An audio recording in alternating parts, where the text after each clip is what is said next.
Hello बच्चों, कैसे हो। इससे प्रीवियस वीडियो लेक्चर में हम लोग एको के बारे में पढ़ रहे थे, ठीक है ना। उसके बाद हम लोग रिफ्लेक्शन पढ़े, ठीक है। और ये एक रिफ्लेक्शन का ये क्या है, लाइक एप्लीकेशन है, ठीक है ना।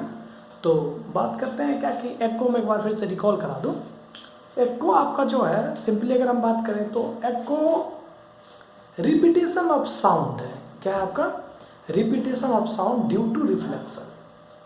Repetition of sound due to reflection, clear है। अच्छा, उसके हमने टर्म्स एंड कंडीशन पढ़े थे कि कब वो प्रोड्यूस होगा और कब नहीं होगा।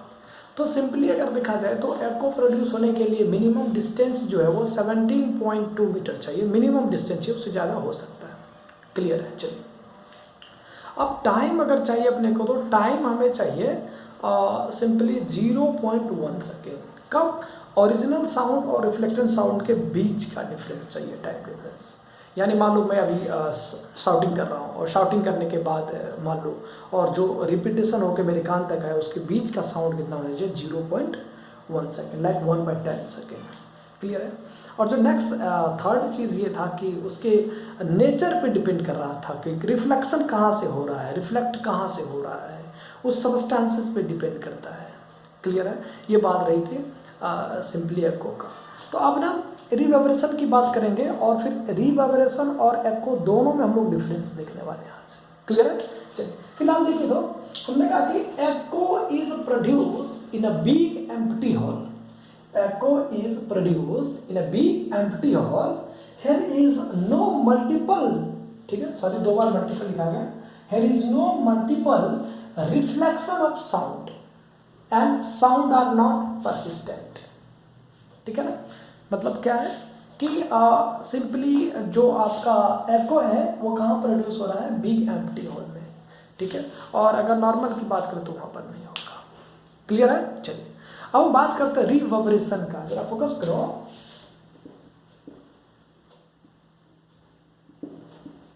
रिवर्बरेशन, ठीक है, REVERBERATION, रिवर्बरेशन। तो हम रिवर्बरेशन की बात कर लें थोड़ा। तो रिवर्बरेशन क्या है आपका? एक ऐसी फिनोमिना जो क्या करता है? साउंड को परसिस्टेंस करता है एक बिग हॉल में, किसके कारण? रिपीटेशन रिफ्लेक्शन के वजह से। मतलब साउंड को रिपीटेशन रिफ्लेक्शन की वजह से क्या करता है? ये आपको रिपीटेशन करता है। समझ रहे बात को? तो चलिए हम लोग देख लेते हैं, कह सकते हैं इट इज अ, देखिए, इट इज अ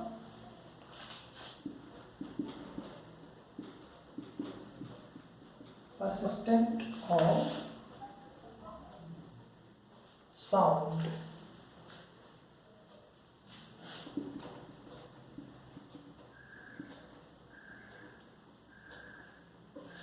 ठीक है ना, किसके कारण? देखिएगा, persistence of sound due to repeated reflection, ठीक है ना। मतलब it is the phenomena of persistence of sound in a big hall due to repeated reflection from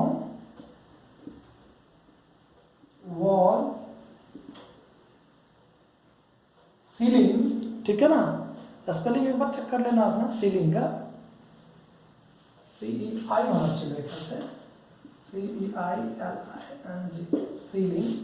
and normally, और दूसरा अगर हम बात कर लें तो हम कह सकते हैं फ्लोर ऑफ, देखिए, फ्लोर ऑफ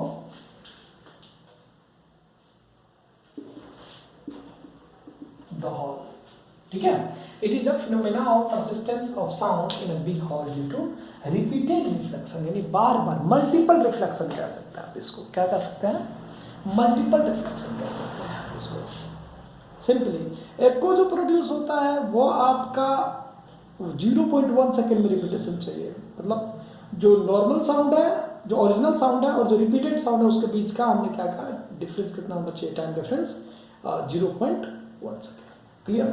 चलिए, अब रिवर्बरेशन क्या होता है, ये मल्टीपल रिफ्लेक्शन होता है। आपने एक बार चलाया, जैसे मान लो किसी मूवी में आपने देखा होगा कि सुना होगा, और बस क्या होता है कि अब मान लो शाहरुख खान अगर सपोज मान लो किरण की आवाज़ लगा दे, वो किरण, तो एक बार किरण किरण किरण किरण किरण, इस तरह से जो मल्टीपल रिफ्लेक्शन होता है उसको हम क्या कह सकते हैं, उसको कहते हैं रिवर्बरेशन।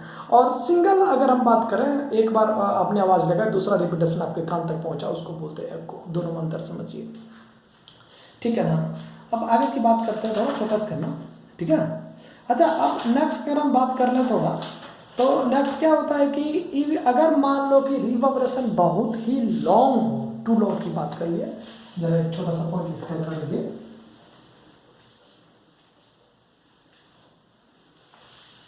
कह सकते हैं इसको कि इफ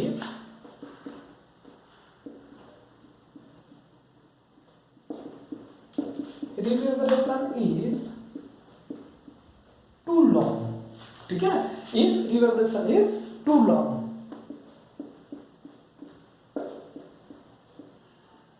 देखिए sound becomes blur, blur BLU, मतलब आपको पूरी क्लैरिटी के साथ सुनाई नहीं देगा, ब्लर, ठीक है ना। जैसे कभी कभी आप फोटो खिंचवाते हो ना फ़ोन में, तो सिंपली क्या होता है कि रेयरली आपके फ़ोन का अगर कैमरा अच्छा ना हो उस सिचुएशन में, तो आपका ब्लर आ जाता है, ठीक है। जैसे मान लो कभी कभी आप मेरा ही देखो वीडियो लेक्चर में, कभी कभी आपको क्लियर फोटो दिखाई नहीं देती है, राइटिंग दिखाई नहीं देता है, उसमें 2-3 चीज़ें होती है।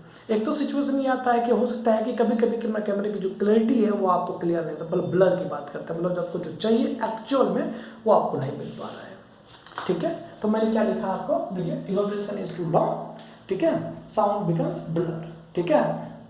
और इसी को कह सकते हैं हम डिस्टोर्ड, DISTOR, एंड डिस्टोर्ड, अब दूसरी लैंग्वेज में इसको हम कह सकते हैं क्या, यानी कंफ्यूजिंग, डिस्टोर्ड एंड कंफ्यूजिंग, ठीक है। किसके कारण, अब सोचो ना किसके कारण, सिंपली आपने अभी जस्ट देखा गया कि यार मल्टीपल रिपीटेशन हो रहा है, क्या हो रहा है, मल्टीपल रिपीटेशन। तो आपने देखा कि एक आवाज़ आपने लगाया और दूसरी आवाज़ जब आप लगा रहे हो, आप नहीं लगा रहे, सॉरी, आप एक बार आवाज़ लगा और दूसरी बार रिपीटेशन हो रही है वही साउंड, बार बार मल्टीपल रिफ्लेक्शन हो रहा है। तो मल्टीपल रिफ्लेक्शन के सीन में आप ये देखते होंगे, अरे यार जब तक एक खत्म नहीं हुआ दूसरा उसको ओवरलैप कर लिया, तो हम कह सकते हैं इसको दूसरे लैंग्वेज में due to overlapping of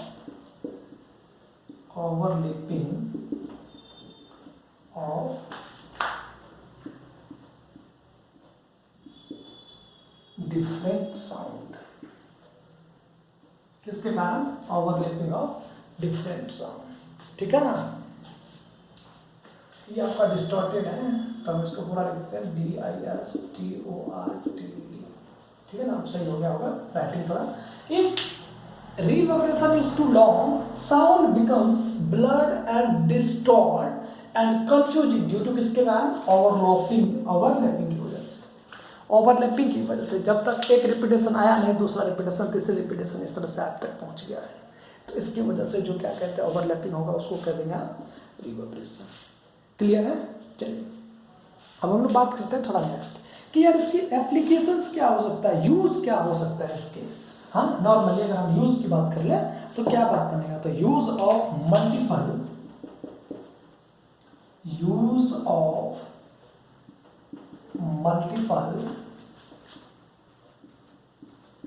reflection of sound, use of multiple reflection of sound.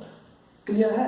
अच्छा, कभी कभी इसी लैंग्वेज को आपको एप्लीकेशंस भी बोल सकते हैं, इस यूज को क्या बोल सकते हैं, हम इसको एप्लीकेशन कहते हैं, application of reflection of sound. Clear है कि नहीं है। कभी कभी यहाँ पर वर्ड यूज होता है एप्लीकेशंस, ठीक है। तो सिंपली कैसे यूज करते हैं, आपने देखा होगा एज अ मेगाफोन में, किसमें, मेगाफोन, ठीक है। मेगाफोन में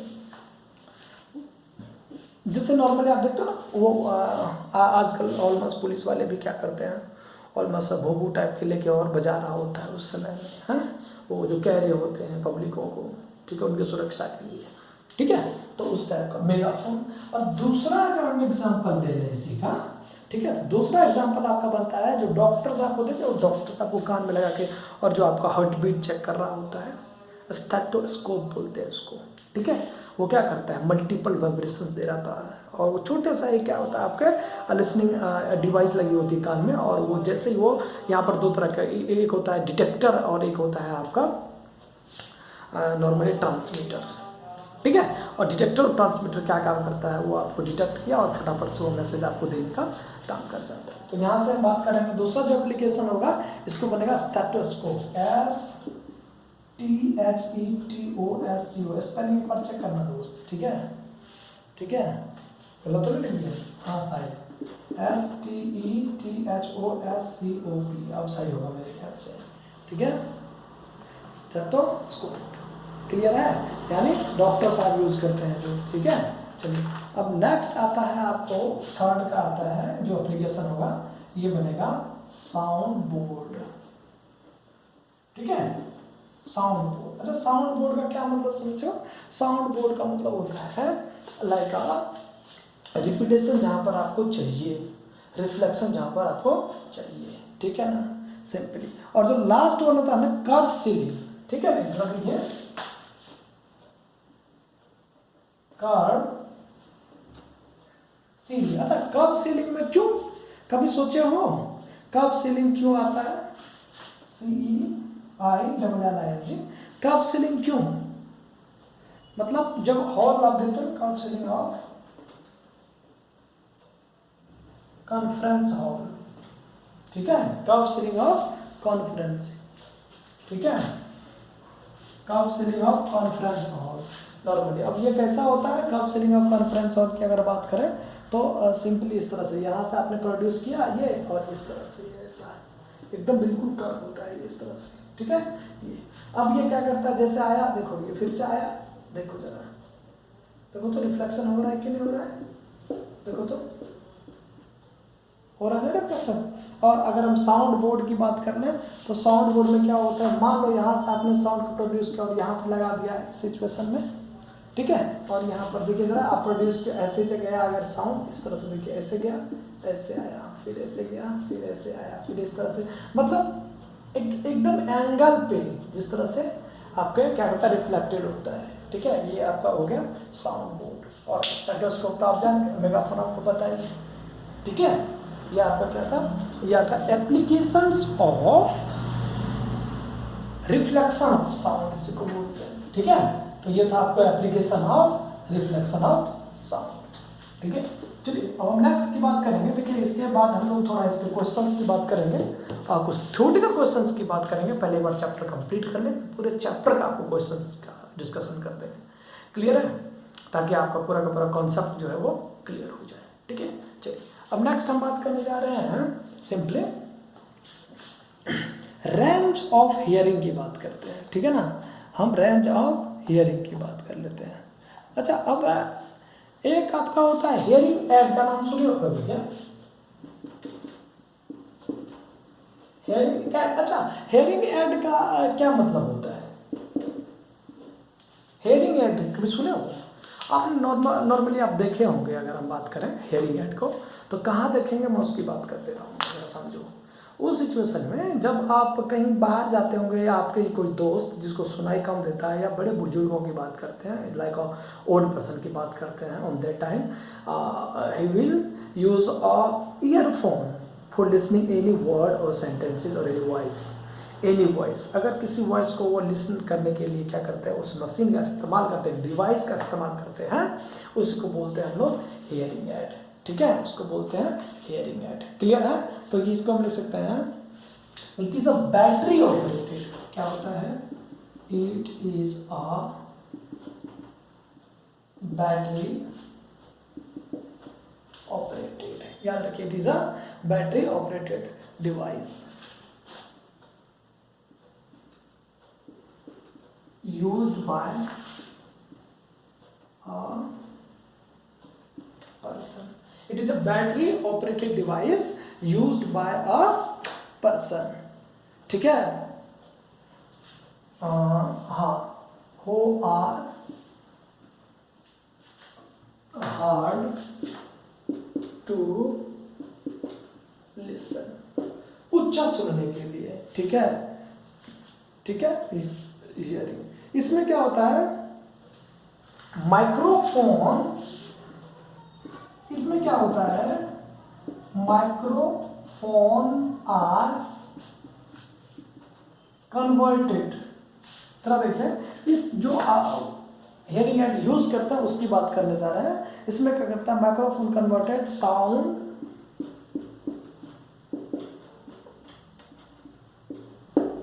इनटू, ठीक है, इलेक्ट्रिकल सिग्नल,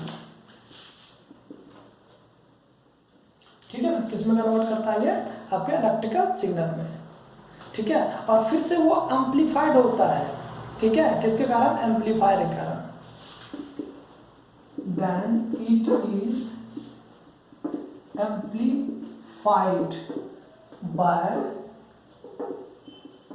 एम्पलीफायर, ठीक है ना, किसके कारण, एम्पलीफाई बाय एम्पलीफायर, ठीक है। अब जो एम्पलीफाइड सिग्नल है वो क्या करता है, स्पीकर को भेजता है, एंड एम्पलीफाइड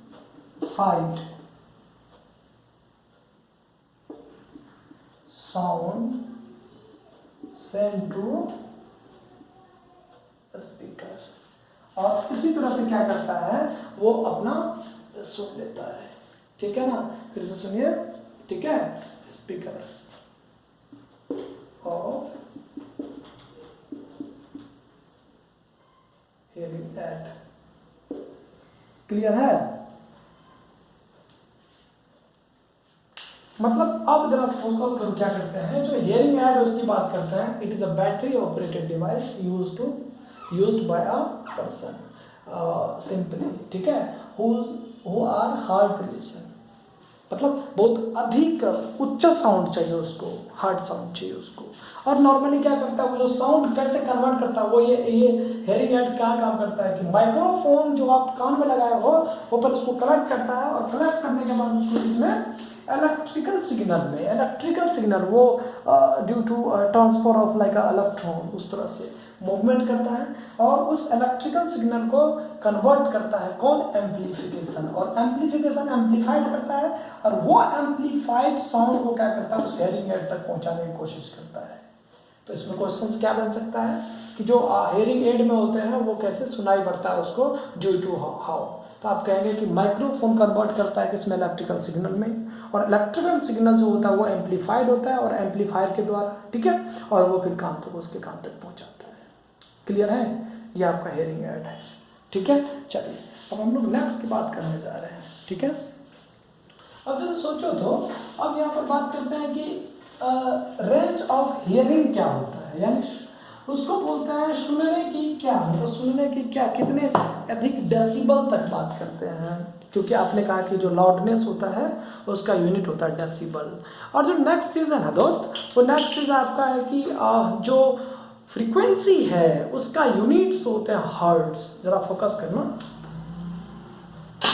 ठीक है, मतलब जो फ्रीक्वेंसी है उसका यूनिट क्या होते हैं, हर्ट्ज होता है, ठीक है। चलिए तो हम लोग बात कर लेते हैं क्या, range of hearing, range of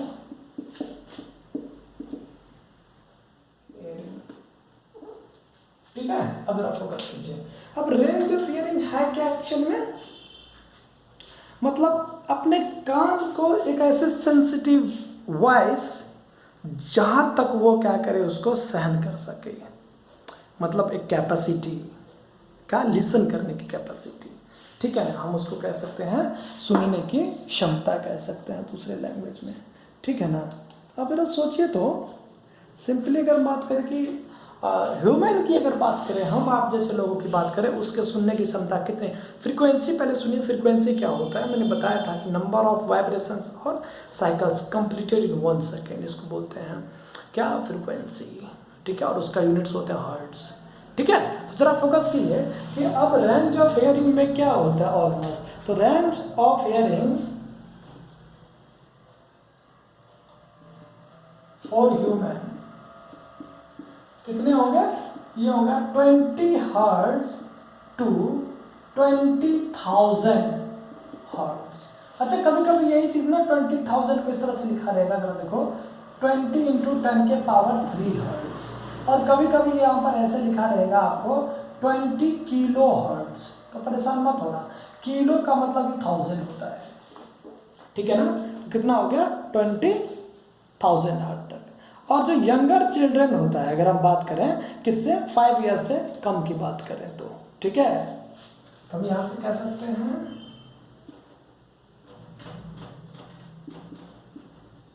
children,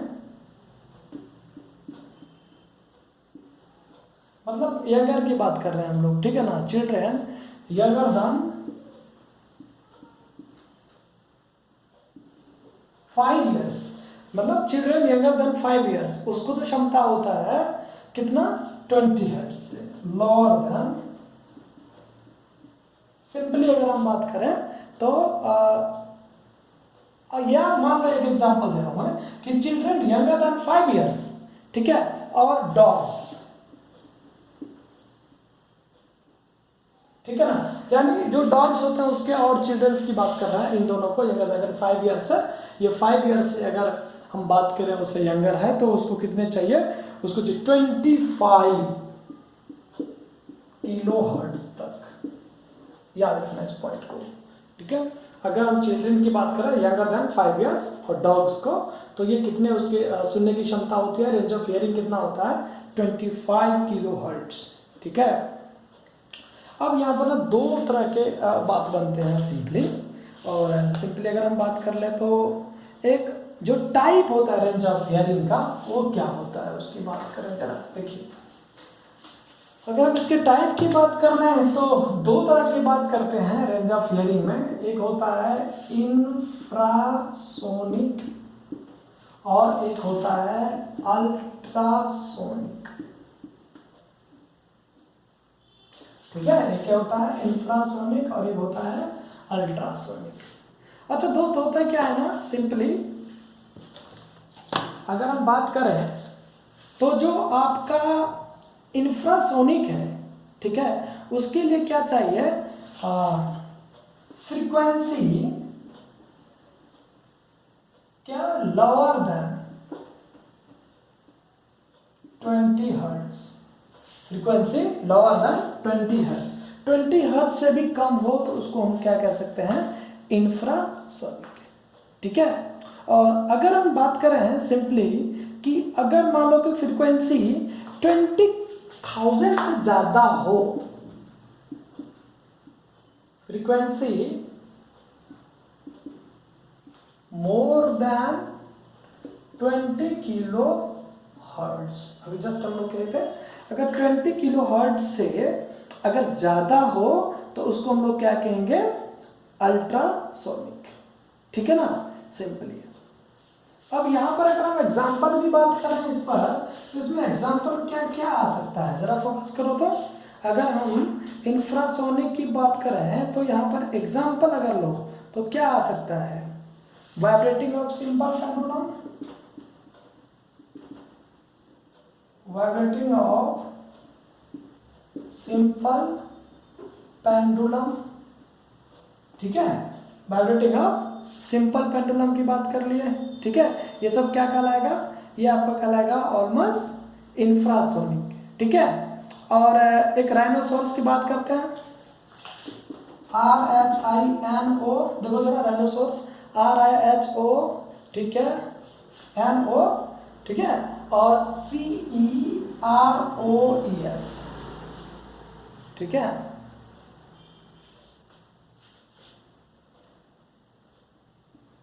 rhinoceros, अब राइनोसोरस का जो फ्रीक्वेंसी ऑलमोस्ट कितना है 20 हर्ट्ज से कम, ठीक है।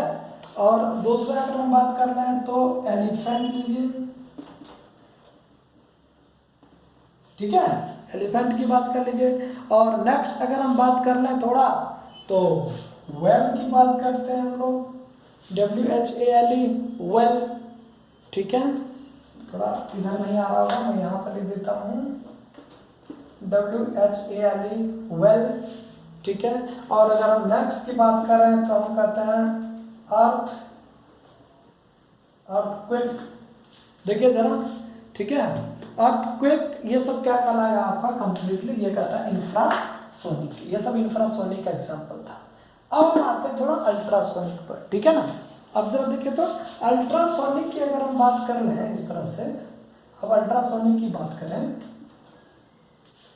ठीक है, तो अल्ट्रासोनिक में क्या होता है कि जो साउंड की फ्रीक्वेंसी है वो कितनी होनी चाहिए, वो होना चाहिए आपको 20 किलो हर्ट्ज से ज़्यादा, ठीक है। और 20 किलो हर्ट्ज से ज़्यादा अगर हो तो यहाँ पर लाइक एग्जांपल हो सकता है आपका बैट,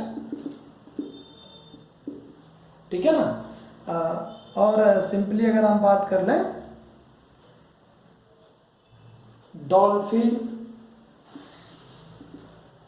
ठीक है ना, बैट्स हो गए आपके और डॉल्फिन्स हो गए, ठीक है, ये सब क्या कहलाएगा आपको अल्ट्रासोनिक, ठीक है।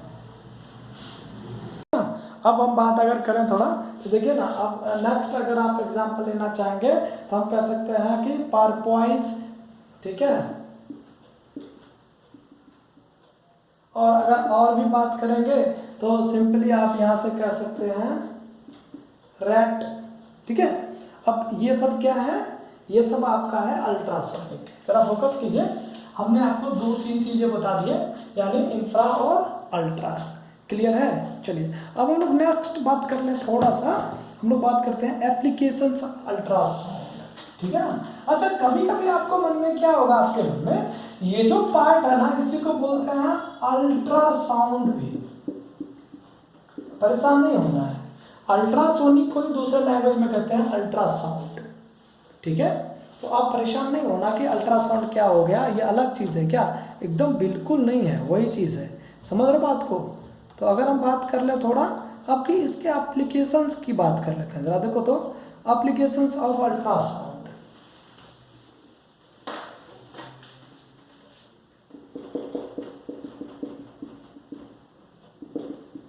एप्लीकेशन ऑफ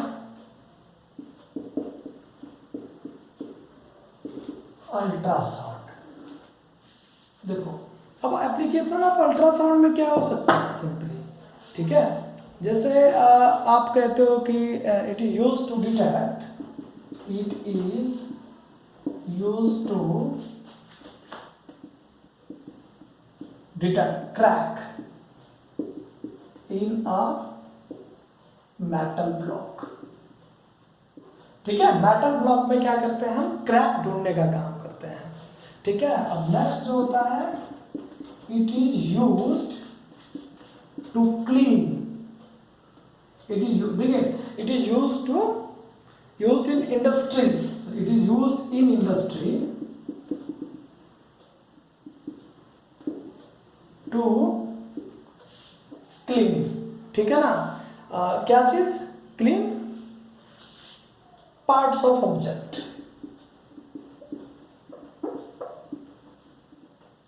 ठीक है ना। और जो नेक्स्ट करते हैं हम लोग, ये करते हैं it is used to investigate the internal organ of the body, it is used to investigate the internal organ of body, ठीक है। जैसे मान लो अगर हम बात करें इसमें बॉडी में क्या आ सकता है, इसको क्यों इस्तेमाल करते हैं, सिंपली आपका लीवर के लिए एग्जांपल के तौर पर लीजिए, लीवर, गॉल ब्लैडर, ठीक है, किसके लिए, लीवर और गॉल ब्लैडर के लिए, ठीक है। अगर हम नेक्स्ट की बात कर लें तो लाइक किडनी, हार्ट, और अगर हम बात करें थोड़ा तो यूट्रस के लिए, किसके लिए, ठीक है ना, यूट्रस के लिए। ये सब जो आप कहते हैं एक तरह से नॉर्मली कि इन्वेस्टिगेट करने के लिए, पता लगाने के लिए कि एक्चुअली में क्या इसमें खराबी है, या फिर हम कह सकते हैं कि क्या इसमें ऐसे कौन सा डिजीज हो रहा है, या कहाँ पर ये इन्फेक्टेड है, उस इन्फेक्टेड या इन्फेक्शन को पता करने के लिए हम लोग क्या यूज़ करते हैं, इसको अल्ट्रासोनिक का यूज़ करते हैं, क्लियर है। चलिए अब हम थोड़ा नेक्स्ट की बात कर लें थोड़ा। कि अब आप देखते होंगे ऑलमोस्ट जो बीमार होता है ज़्यादातर, आप मेडिकल हॉस्पिटल में जाते हो तो यूँ जिगजैग टाइप का जा रहा होता है, यानी उसको बोलते हैं ईसीजी। क्या बोलते हैं? ईसीजी। नेक्स्ट जो बनेगा वो बनेगा ईसीजी। अब ईसीजी का फुल फॉर्म क्या हो सकता है, जरा बताओ तो। ईसीजी क्या होगा? एकोकार्डियोग्राफी, इसको कहते हैं एकोकार्डियोग्राफी,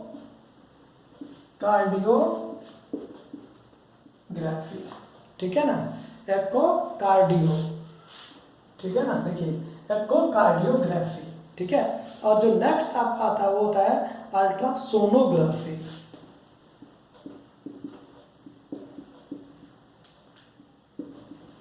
और नेक्स्ट जो यूज करते हैं हम लोग किसके लिए करते हैं? अल्ट्रासोनोग्राफी के लिए, ठीक है। और एक जो लास्ट है आपका वो एप्लीकेशंस, यानी अब कभी कभी आप कहते हो ना कि पेट में स्टोन हो गया है, तो उस पेट में स्टोन जो पता करते हैं उसको भी इस्तेमाल किससे करते हैं हम लोग? अल्ट्रासाउंड से। क्लियर है? तो हम इसको कह सकते हैं कि यूज टू स्प्लिट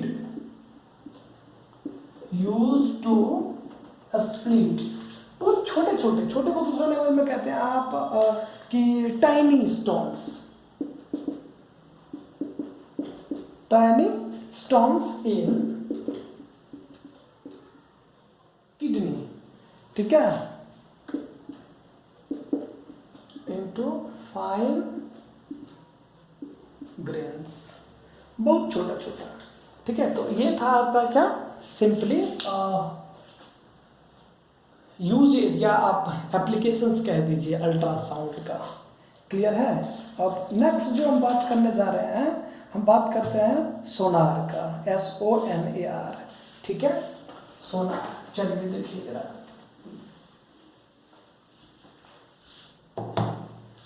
नेक्स्ट आपका है, ये भी उसी का एप्लीकेशन में ही आता है, परेशान नहीं होना है, ठीक है, ये सब एप्लीकेशन में ही आता है normally.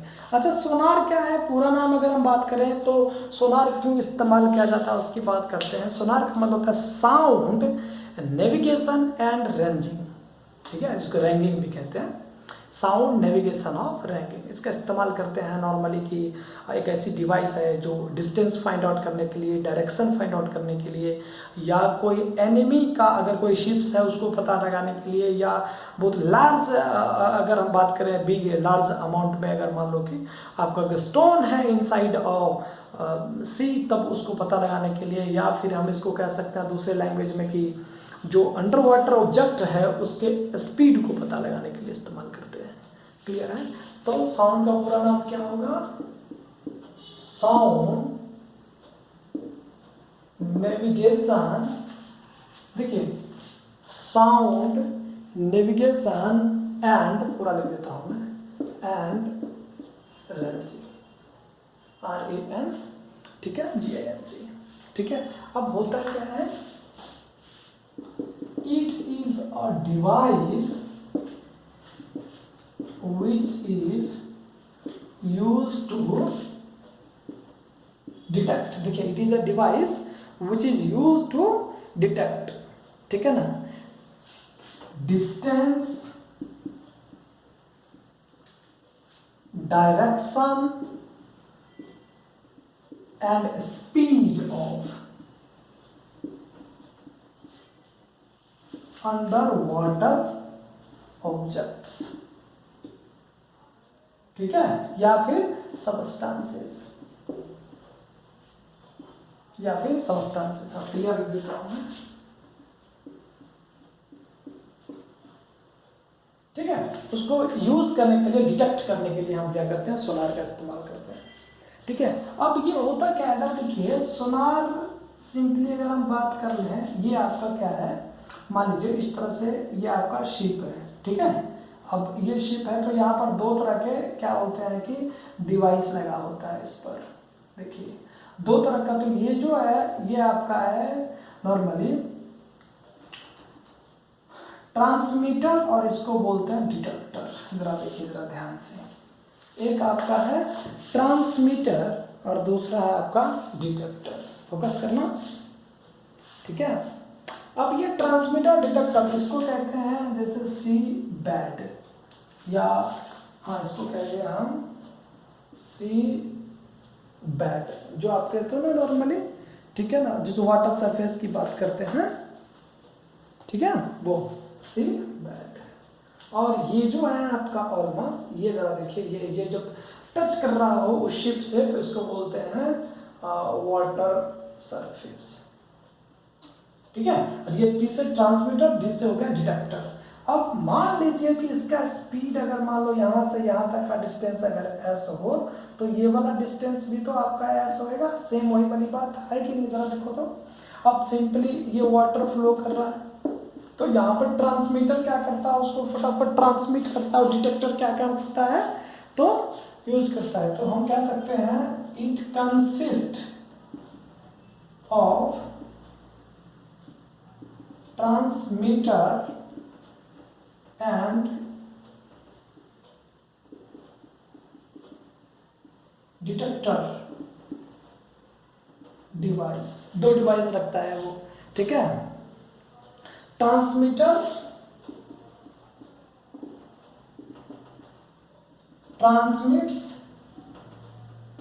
And detector detects the signal. Clear है। अब सिंपली क्या होता है, ट्रांसमीटर ट्रांसमिट, जरा समझो,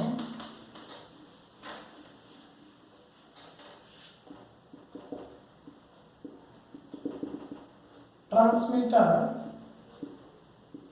transmit the ultrasonic wave and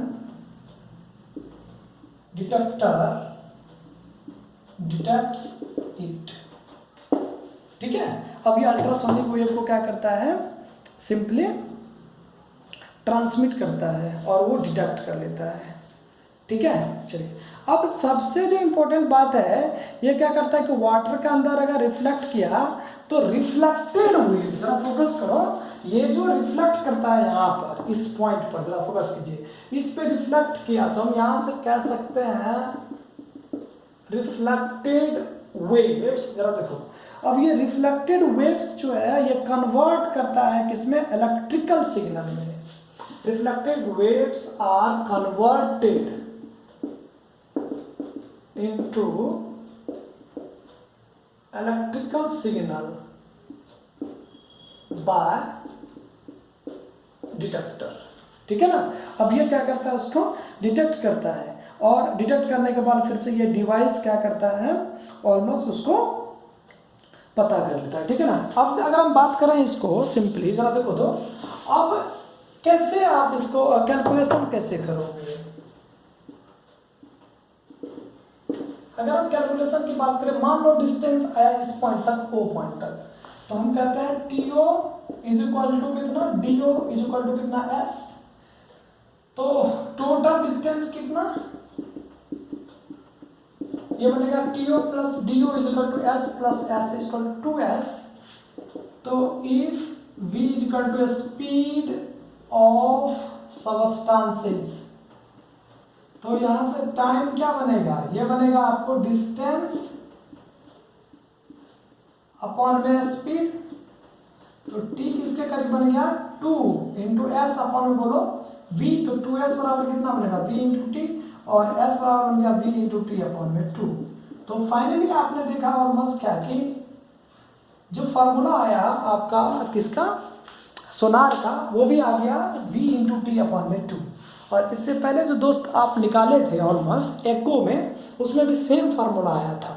यानी आपने टोटल मिला के बात ये सुने हैं कि रिफ्लेक्शन के लिए जो फार्मूला इस्तेमाल हो रहा है वो किसके लिए हो रहा है, यानी v into T, speed into time upon में 2। क्लियर है कि नहीं है, तो याद रखना इस फार्मूले को, ठीक है। और यहाँ पर ये चैप्टर हो जाते हैं फिनिश, ठीक है। इसके बाद इसमें कोई डाउट हो तो आप बेझिझक मेरे से पूछिए, और हम लोग इसके बेस्ट क्वेश्चंस कर लेंगे इस पर, ठीक है।